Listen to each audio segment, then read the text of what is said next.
is a very, very, very valuable thing to do, and it's one of those things that speeds you up in your decision making.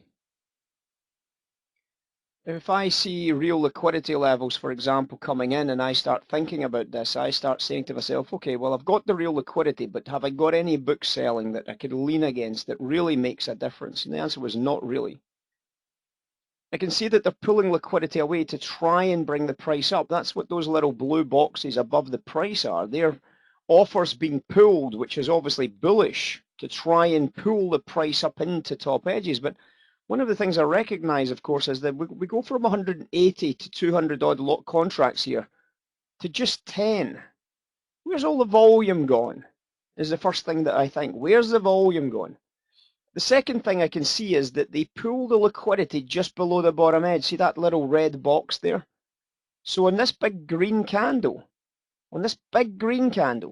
if you look down at the bottom edge of your chart, you'll see it's a red candle at the bottom. That means that the net book is changing to a sell book. At the same time, I get a piddly wee volume block up at the top edge, getting trapped at the top print. Allowing, if you wanted to do business, allowing you to step into that trade there and sell off of that price print. Just adding those little tiny little bits of pulls and ads and things like that, adding to your storylines, that takes practice, guys. If you're reading what's happening just now, you can see they're adding liquidity above. They're adding liquidity above. Now that changes, and you can see that that sell did push the price down a little bit. It's only a couple of ticks, but that would have been good enough to at least get a quick stop in at break even. It's a practice process. You can look at it from a bigger chart perspective so that you're getting less examples, or you can look at it in a shorter chart perspective. This is a 15-second chart, so you're making a lot of decisions a lot of the time to try and see where the best trade opportunities are starting to show up. And you're trying to tie in this with a value narrative. If we add a value narrative, we can start to see what the commercials should be doing, and then this trade should tie in with what the commercials should be doing. We start looking for those elements, we start thinking about those elements, and we start trading against those elements. We start asking the question, have I got enough evidence in terms of inflation? Have I got enough evidence in terms of supply and demand? Have I now got the evidence in terms of the book supplies that I can actually take advantage of a block trade when it shows up? Where is the block trade? Well, the block trade's pretty obvious. We can see that the block trade will probably show up above here.